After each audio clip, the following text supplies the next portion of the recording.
Well, hello, everybody. Welcome to this stream, and welcome to a stream that is going to be remarkably good vibes following what was an absolutely chaotic game of football yesterday that left me terrified, spooked, uh, full of joy at certain points, full of fear at certain other points. And ultimately, understanding of the fact that football is just madness and we're never going to have a normal game of football again in our lives. So, yes, hello, Iris. Sorry, if you hadn't noticed, the cat is currently losing her mind at me. Um, yes, I know. Thank you. Thank you. You may want to check the title. Why would I want to check the title? What? I might do. Thank you. Fixed. Anyway, yeah, that was one of the silliest games of football I think I've ever seen. So I think it's going to be a case of go through it roughly in chronological order because I like a little bit of chronology to the stream and make sure that we've got a little bit of a narrative going. But then as comments pop up, I'm sure I will end up addressing them, and I'm sure I will end up talking about things that are completely irrelevant to the direction of conversation at that moment. So let's dive on in, and I'm going to start with the sort of general lineup going into it. Because having looked at the lineup, I was, to begin with, fairly positive. It was a very, very good lineup in my opinion. I really wanted to see Tanaka play, as I mentioned, I believe, in my preview stream, because I quite like Arrow, I think we all do. And Stack and Ampadu as the pairing makes sense, and then you put in a third player that's hopefully a little bit more progressive. Wanted to see Okafor back in. I'm a bit quiet. I'll move the microphone. That should help it. The microphone is currently having the shit head butted out of it by a cat. So that sorry if it gets a little bit loud and a little bit weird. And it was just generally quite good to see. I was a big fan of the lineup, and then we started to approach kickoff. And before kickoff, we noticed one weird thing about the London Stadium, and it was a thing that the moment we noticed it absolutely bugged us. There were three of us there. There was me, there was my brother, and there was a friend of my brother, who I suppose is also a friend of me, but via brother. Um, and one thing that really, as a first sign, screams that the London Stadium is not a football stadium was the fact that when you were down in the concourse, there wasn't a single screen anywhere. There wasn't a way of, say, if you were down there for a pee, having a look at the score. There wasn't a way of sort of looking over highlights. There weren't like highlights of recent matches being played on the screens or anything along those lines, like you get at Elland Road or like any build-up stuff. It was all just concrete and a couple of toilets. And you could tell that it was designed as an athletics venue, which is the first sign of that we managed to bump into. But Jesus, there were more of them, and I'm sure we will dip into those. So as the match kicked off, Leeds looked relatively comfortable. Thank you, Baby Zebra Games, for remaining a member. But Leeds were looking fairly comfortable. I say fairly, I mean very, because as the match began, I think we were looking very, very, very good. Can't seem to find my way out. Yeah, that's because I keep all of the channel members like in a secret prison, and but don't tell the people that might want to become a channel member, or I'll set Doug on you. I don't know who Doug is, but Doug's gonna fight you all. He keeps the members in the jail. I don't know. I don't know where this metaphor's gone. But as we're approaching kickoff, Leeds fans creating a significantly better atmosphere than the West Ham fans. Several times you were thinking to yourself, are there any West Ham fans in this ground? As the match went on, that became more the case that they just weren't in the ground, which was quite funny. And then they tried to get back in the ground, and it didn't quite work for them, and that was also very, very, very funny. But then we'll go through the various incidents of the game step by step. First off, we've got to get to Naka's goal. Tanaka's goal being, in my opinion, very, very well taken. And with Stack out of the running for however long Stack isn't available for, we don't quite know right now. Being ligament damage, it could be a few weeks, it could be a season ender, we don't know. Baffling that we didn't get a penalty for that one, by the way. But we'll get onto that incident when we come to it. So many different incidents where I'm like, what's the referee done here? But we'll talk about those as we go. But the Tanaka goal, genuinely very, very well taken. Showed that with Stack potentially out, he's probably going to be grabbing at one of those starting berths, which is very nice to see. I think the other probably goes to Gruev, because we quite like having one of those more sort of defendy players on the pitch alongside Ethan Ampadu. Admittedly, Stack was a little bit more roaming in this match, but I quite like the vibe of a Ampadu Gruev Tanaka midfield. It just sort of works for me.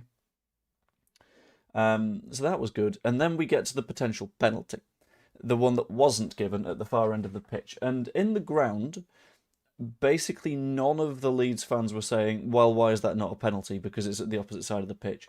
But having looked back, right, with Stack having had a shot and the player comes through him, I've seen a lot of people saying that that wasn't given because Stack had the shot, therefore he had taken the advantage if it was advantage. Sure, fine, whatever. If you put that challenge in the middle of the park, if you put that in the middle of the pitch, and someone plays a pass 10 yards sideways, someone flies through them a second later, A, probably not giving advantage, you're probably just straight up calling that a foul. B, it's not just like, even if you do give advantage and you do continue to play on, it's probably a yellow card. Right? Am I losing my mind to say that? Also decided to bring the chat up. So if you got anything to shout at me, shout it. I much appreciate that. But surely it's a booking anyway, because it's an incredibly late tackle, incredibly dangerous, as you can see by the fact that his ankle is now 3 times the size that an ankle should be. And ultimately, it kind of annoyed me after the match. Very few things could annoy me after that match, by the way. That match was absolutely incredible for all the best reasons. But it kind of irked me a little bit. Match proceeds to go on. Rest of the first half, we are just all over them. They get booed off the pitch at half-time, which is fantastic. It was one of my favourite things that has happened in quite some time. Half-time goes on. Not much particularly happens. I made friends with the guy in the seat next to me, because when Perry made his first really, really good save, he stands up and very, very confidently goes, "Save Darlow, save Darlow." To which I still like standing next to him, I just kind of look in his direction. I'm like, you know, Perry started. You know this, right? To which he was like, "Did he? Oh, I learn something every day." It's quite rare that you learn every day that you can't recognise between two goalkeepers, when, quite hilariously, he was stood as close as he could to us, being at our end of the pitch. But it's fine, it worked out. He also made the second very, very good save from Jared Bowen. We'll get onto that red MSI a little bit later, because we made that as unpleasant as we possibly could, I believe. Then, as things proceed to continue, we get the penalty that we should have rightfully had, to be fair. Side note, by the way, right? And this isn't about the match, but this is some important context about the world and the cost of living, I suppose. Before the match, we went to Nando's. We decided to have something to eat. We had Nando's in Westfield. So you're thinking, shopping centre, London, match day. It's not going to be cheap, to be honest. And it was standard sort of Nando's prices. But the bottomless drink there was £4.80, right? And in theory, that is as much as you want to drink. Lovely, fantastic. Let's have a little bit of Fanta. Cool, had me Fanta. What do I want next? Coke Zero, delicious. Bit of Sprite as my third drink. Whatever you want. Variety up the chuff wazoo. I don't know, whatever way I want to take that. In the concourse, the price of a single drink, specifically a drink of Coke, £4.95. Why is that more expensive than the Infinite one 2 minutes up the road? Ridiculous. Anyway, Then we get into the second half. The second half is a little bit of madness because we end up first off with the hold on. The defender has every right to try and block the shot, which I think he was trying to do rather than put in a tackle. It's unfortunate the momentum of both players brought them together. True, but right. As mentioned, anywhere else on the pitch, a defender has a right to try and block a pass.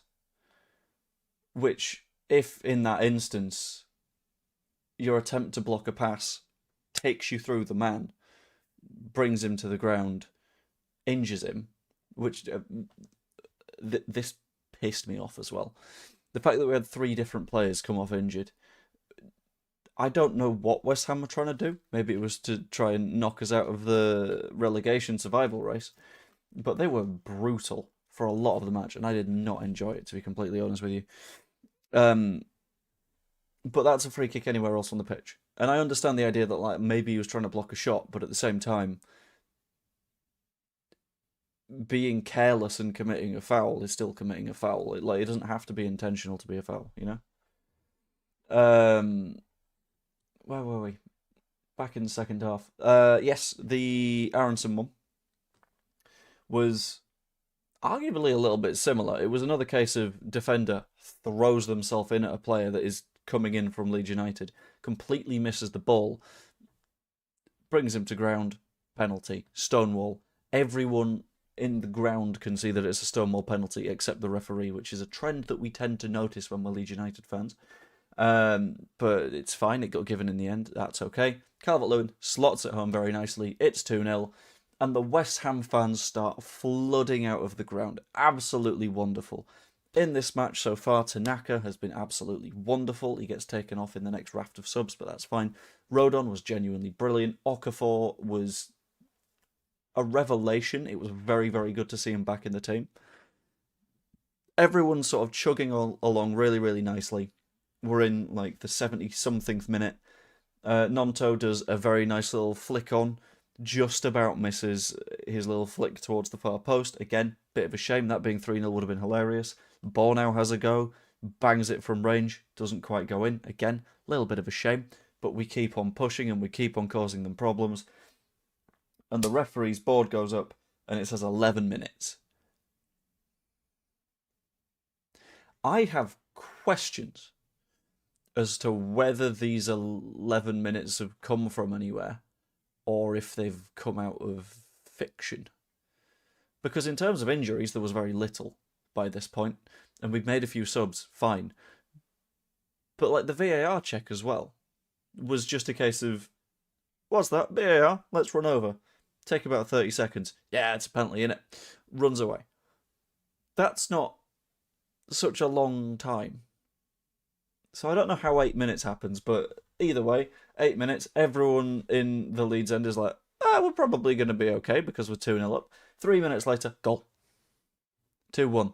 And everyone's thinking, oh, don't fuck this. Don't do the Leeds thing. Don't do the thing that we like to do. Because I know that we like to do it. But if we're going to do it, it's going to be a miserable time. Yeah, we did it. We did the thing. We conceded again. Yeah, and then it was 2-2. I'm going to go through their goals. Right, because I think we've been genuinely deeply unlucky. And I've seen a few people saying, like, following the match, why did we let it slip and all that kind of stuff. For me, right, goal 1, I don't think we got lazy. I'm gonna put forward my case that I don't think it was a case of we were bad. I think it's a case of we were unfortunate. Because the first goal is glad you didn't get any footage of me watching the pens. If you want to be in the vlogs, then you can be in the vlogs. I very deliberately try and not record you and associates that we attend with that I'm not going to name because I don't know if he wants to be named. But if you want in, then that would have been hilarious because we'll get onto the penalties in a minute. But the first goal, Bowen shot hits the post, and you're thinking, oh, okay, scary moment, but it's fine. We've held together. We should be okay. No, we shouldn't because it's landed perfectly at Mateus Fernandez's feet. And there's nothing that Lucas Perry can do. 2-1. Irritating. Okay, fine. We'll try and hold on. Match goes on. Adama Traore breaks down the left, gets himself a little bit of space, cuts back, puts a ball in. Head height. Struijk goes to head the ball away. Instead of him heading the ball away, there's suddenly a foot there. And that foot puts the ball in the back of the net. So the first goal I'm thinking is really, really unlucky. It wasn't playing on his phone. He wishes it was playing on his phone. The first goal I think was unfortunate. It's a nasty bounce off the post that's landed at the forward's feet. The second, surely that's a high boot. In the first half, right in front of us, we see Mateus Fernandes go for a bicycle kick with Pascal Struijk next to him. Was it Struijk? Was it Rodon? Either way, with a centre back right next to him, and the referee's like, the boot's this high. Like, I can't let that off. So I might, and I've seen someone try and explain this by being like, that was tight for the overhead kick. Was it? I don't know. It was someone. But someone went for an overhead kick in the first half, and it was deemed a high boot. The boot is equally high here, and I've seen someone mention that because the foot was there before the head or something like that. I don't particularly care that the foot was there before the head. In my opinion, if a foot is high, a foot is high. If a foot is low, it is low. It is not a foul. But you can't say, yeah, it's not handball, actually, because he handballed it when the defender's head was nowhere near it. The hand of God should have counted because the goalkeeper wasn't going to get there. And it's like, no. If foot high, foot high. Rule it out. Baffling stuff. But within 3 minutes, I think, we've gone from 2-0 up to 2-2 with the London Stadium bouncing as it can get. Half empty, which gave it a really weird atmosphere, but very much energised, wanting to get back into it, looking to their god, their saviour, the big boy, Danny Dyer, and being like, guide us, sing the songs, do it. And it's like, he's been on EastEnders, and he's the dad of who Jared Bowen's with. It's not all that. Calm down a little bit. I don't understand the Danny Dyer loving. It's madness to me. But either way, we get into extra time. Extra time begins with what I can only describe as an absolutely terrifying moment. They pick up the ball, bang it long. Lucas Perry comes out for it, which is rare. Fair enough. Well done. I'm glad that you're trying to be a little bit more commanding. And rather than catch the ball whilst in his box, or punch, he could have punched it. He instead elects to try a header. Now, I'm going to take a little bit of a poll of the chat, and I roughly like this opinion right here. Just pop a 1 in the chat if you would have not done that, and pop a 2 in the chat if you think it was a very sane, sensible thing to do to try and head the ball whilst in your own penalty box as a goalkeeper with an attacker coming and not being super confident with your noggin. Because it was an interesting approach. I'll give him that. It was something that I've not particularly seen before. But instead of the header paying off and it going that way, goes for the header, it just balloons upwards behind him as well. So it's sort of up and back, which is not where you particularly want the football to go if you're a goalkeeper. Behind you tends to mean your goal. And then it's just easily tapped in. To be fair, really nice finish. Like, I would say one of the best finishes of the day, because Tanaka's was deflected, Calvert-Lewin's was a penalty. The first West Ham goal was that deflection where you just had to hit the net. Second goal was a foul. Iris is currently trying to eat something, so I'll be one moment, but I will keep on speaking. Yes, excuse me, Gally. Thank you.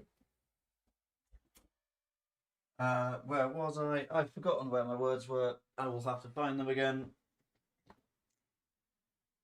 And then we were up to that, which I think was a genuinely very, very nice finish. But thankfully, it was a shoulder offside. And this is the first moment of genuine pain from my brother, who was in the chat, in which he saw that happen and he just went,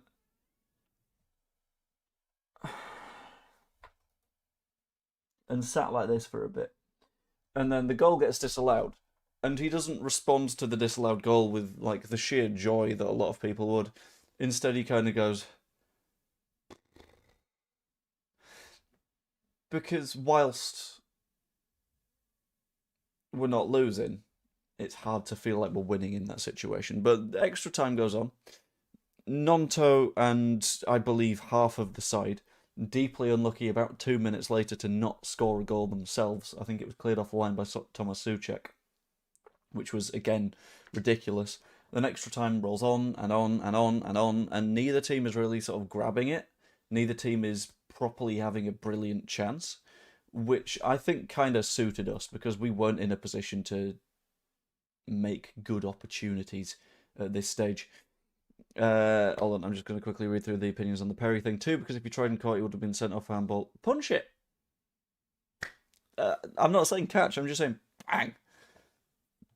To be fair, it was at the very edge. She wasn't sure she went for that. Maybe. I don't know. Either way, hard to watch. But as it gets increasingly certain that it's going to be penalties, the West Ham child emerges because Alphonse Areola, who I will hence refer to as Alfie Nipples, managed to get cramp. Now, I'm going to set this out from personal experience, and I am fully aware that this personal experience isn't quite 100% reflective of good old Alfie Nipples' experience. But when you're a goalkeeper, you don't do much running. When you're a goalkeeper that has had a side completely commanding the match for the last few minutes, you don't do any running. You do a little bit of walking, maybe. You keep yourself a little bit fresh, that's fine. And you just basically make sure that you're not getting hurt. So someone might need to explain to me how on earth did our good friend Alfie Nipples end up getting severe cramp to the point that he had to come off the pitch. He's not done any running. Like, personally, I've goal kept for 2 hours consecutively because in my league what I play in, I've done 2 matches in a row. And B, I've goal kept 1 match and played outfield another match, which meant that playing 120 minutes partially as a goalkeeper ain't that difficult. So I don't know if he's done something with a muscle. I don't know if he's done something with a tendon or a ligament. But if he's somehow gotten match-ending cramp as a goalkeeper 2 minutes before a penalty shootout, that mind-blowing. I've not got the foggiest how that one's happened. It's funny, but it's incredibly weird. But who would come on other than a small Cockney child? I say small because he was significantly shorter than Lucas Perry. I don't know like how tall he is, but he didn't look to be a big lad. Let's have a quick look at what his name was because I've completely forgotten it. His name was Finley Herrick. Finley Herrick comes on, who I'm going to have to try and find a little bit more information on. Finley Herrick comes on, who is 1 or 2 centimetres taller than me. I don't back myself too often in full-size goals. This guy does. Fair enough to him. He's probably a better goalkeeper than me by a long, long way. But as a debut, as a senior footballer, this is not where you want to be. He's been on the bench a few times for them. Fair enough. But you don't want to be doing this if you're a Mr. Finley Herrick. But there he is, ending up having to play because Alfie Nipples has managed to off himself. And we get into the penalty shootout. The penalty shootout, which was at the other end of the pitch. At the other end of the pitch, because, and I'm going to do my best to quote the words what I read here because I don't want to like mislead or anything. Because of a safety officer at the London Stadium, it would have been unsafe to have a penalty shootout at the Leeds United end. Now, I'd like to note one, Leeds fans hadn't been able to drink since half time. It had been a comfortably good amount of time since there would be any risk of anyone getting absolutely battered. I've got an important note on the half-time stuff in a minute, actually. I should get to that in a second. Because there was some very, very genuinely bad stewarding that I think needs to be maybe talked about a touch. They dropped the safety concern. Look, I was going to continue and be like, and two, apparently it was safer in front of the West Ham fans because there weren't any there. But we'll ignore it. But penalty shootout comes. First penalty, Joel Pirro. The thing with Joel Pirro is the guy's entire thing is that he's a really good finisher. He's one of those players that isn't going to contribute everything that you want in a build-up. Like, for the time he was on the pitch, he didn't do anything. We had a conversation amongst our section of the crowd when we were approaching that stage of the game, and we all kind of went, is Pirro going to come on for penalties? Probably. Okay, cool. So when he does come on for penalties and he doesn't do anything beforehand, the least you could expect is a well-taken penalty. Has a go, genuinely awful, rolls it very, very slightly to his left, the keeper's right, and it's very easily saved, which is irritating. I think what he's done is he's thought he's put the keeper the wrong way, and he's tried to play it safe in the way that he does go, which means that you're never going to score that. Thankfully, next penalty, Lucas Perry saves. Brilliant stuff. Shootout goes on and on and on. Perry saves one more. Pascal Struijk steps up. Normally, a lot of people see that and go, why is there a centre-back doing this? I missed what your brother was doing. I forgot to mention it.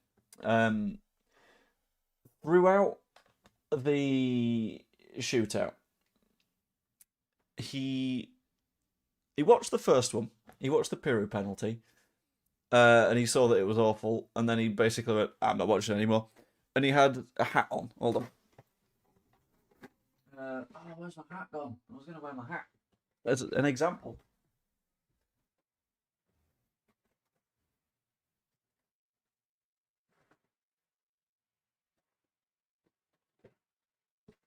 There it is. Right. Okay. Real channel OGs will remember where I got this hat from, by the way. So he's got a hat on, and after the Pirro penalty, he doesn't particularly watch them anymore. Instead, he goes like this.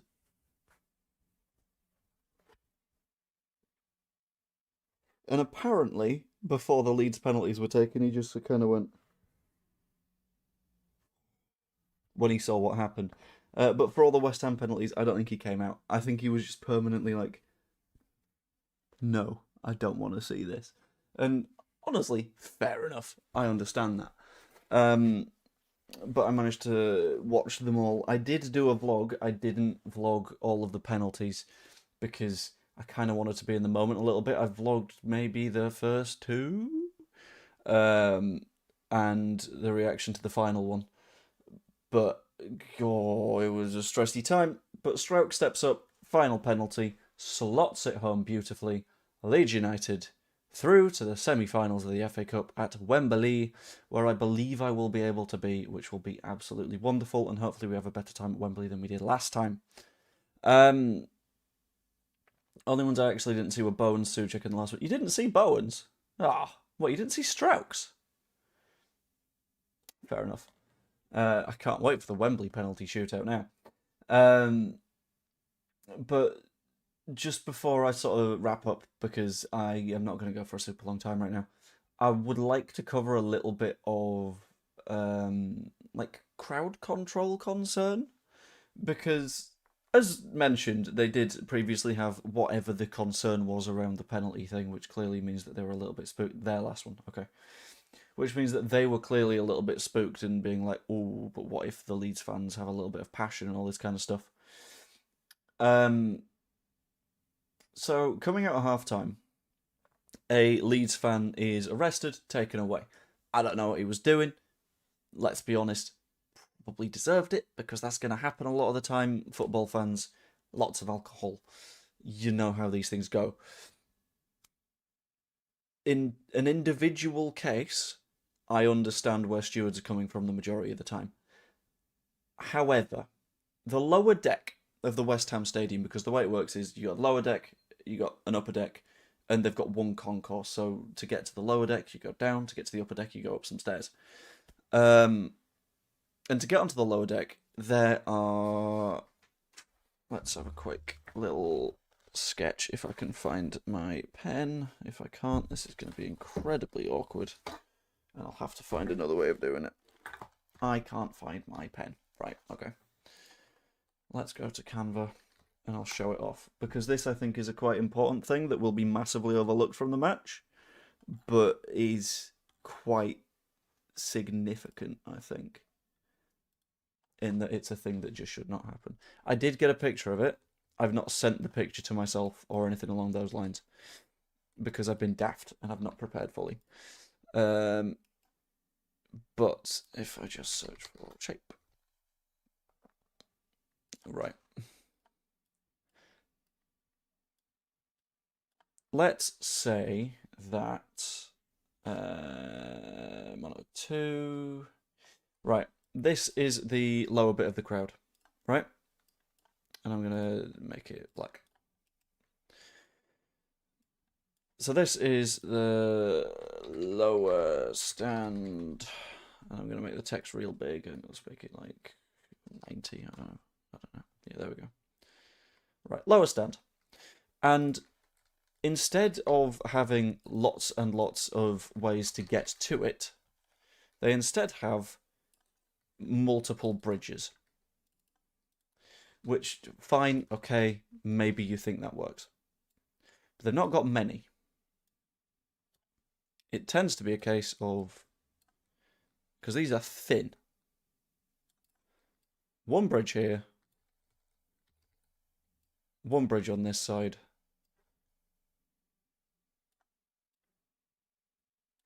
and one bridge on the other side. What had happened at a certain point was something had happened here, where on the sort of furthest down bridge, there was, I don't know, someone overly drinking, being a little bit disruptive, causing a problem. I don't know.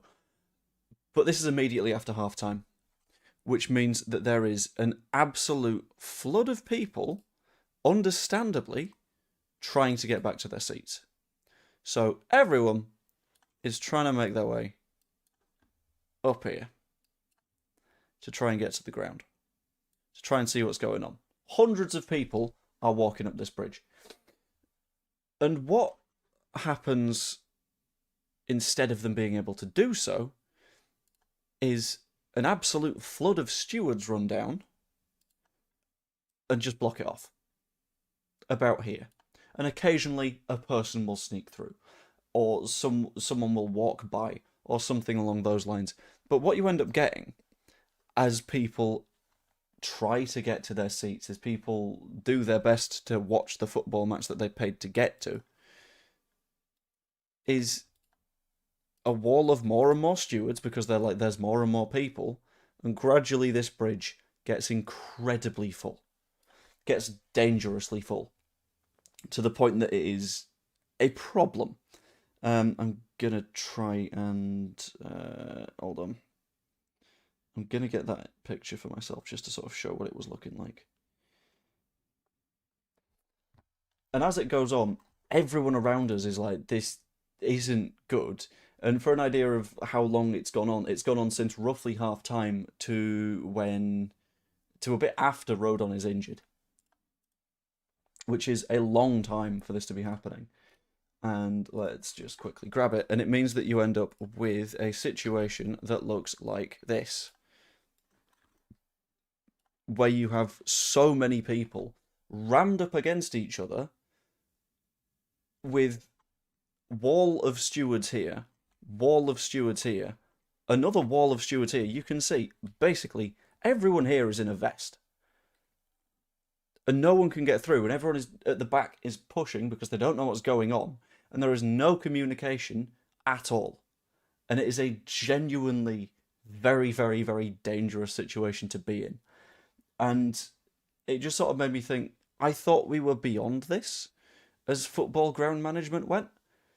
And some people trying to throw fists, because that's going to happen, because you've got so many people that are just rammed into such a tight space that obviously you're going to get people bustling against each other. But holding them there isn't going to improve things.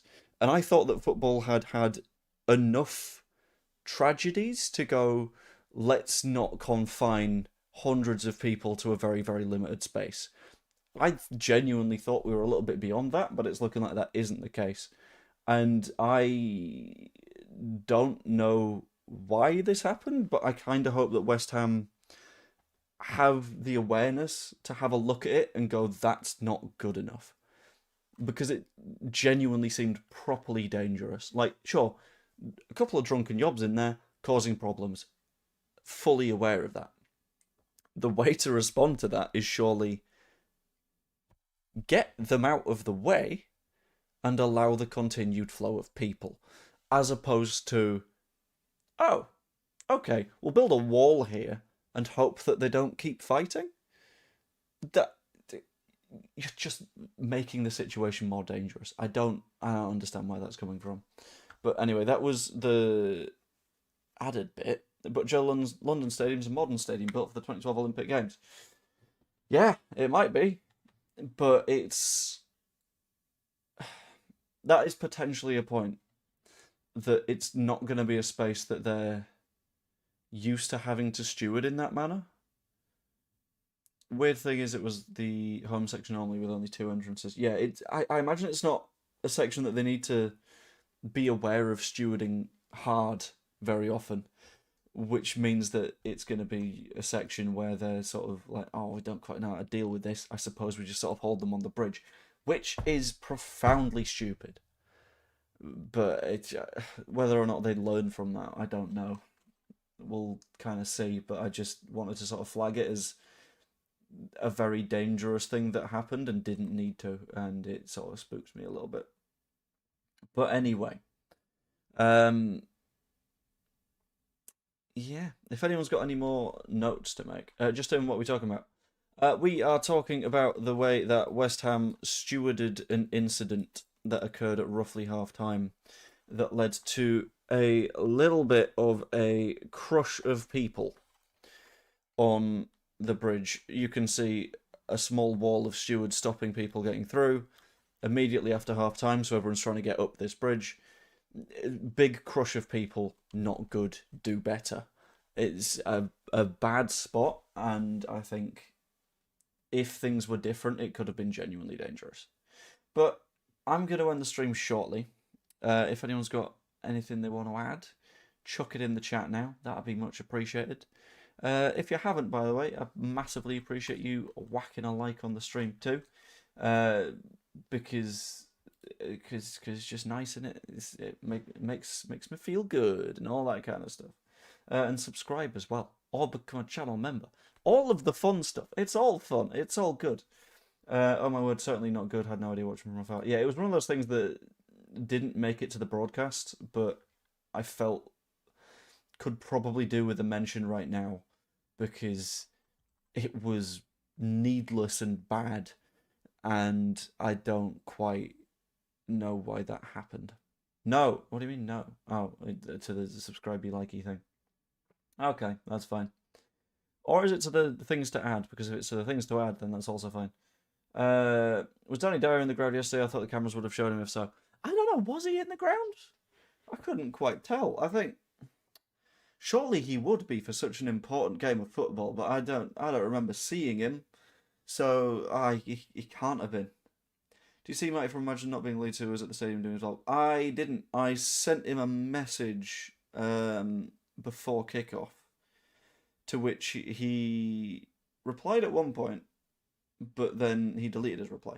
But now I know he was in the ground. So I basically asked, "Are you at the match?" And I don't know, but I didn't bump into him. I was looking around to see if I could spot people, but I ended up not being able to, which was a bit of a shame. But yeah, midfield and forward lineup for Scum, if you hadn't discussed earlier, injury dependent. I'm assuming Stack won't be fit, so I would go Gruev, Amps, Tanaka, because Tanaka was very impressive. Maybe Ampadu, Tanaka, Aronson.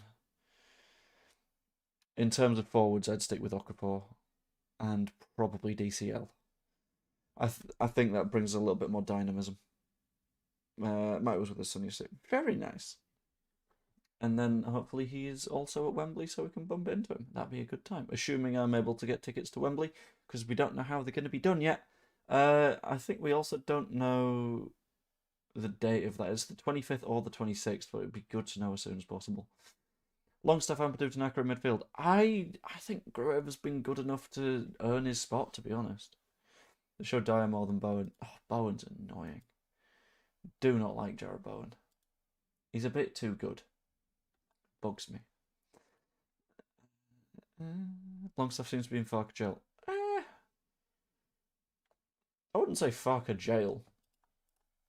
I'd say it's one of those cases of, we all know that when it comes to picking players, Farke tends to be quite streaky, and Longstaff seems to be in an off streak at the minute. But we'll find out. Anyway, Tanaka has an early ticket. What? I am confused. Anyway, I'm going to end the stream there because I'm running on like 4 or 5 hours of sleep because I had to wake up at 6 after getting home at 1 to get the train back to Blackpool, which was fun, but we'll see. Glad to catch the NJB onto Wembley. Indeed we are. I think our game will be Sunday due to Southampton playing Ipswich in the league on Tuesday the 28th, so they can't play on Sunday. Good shout. Okay, I will keep that in mind, because at some point I'm going to have to sort out a hotel and trains. Okay, thank you. I much appreciate that. Anyway, like, subscribe, become a channel member, all that fun stuff. Hope you all enjoyed, and I will see you all later. Toodaloo.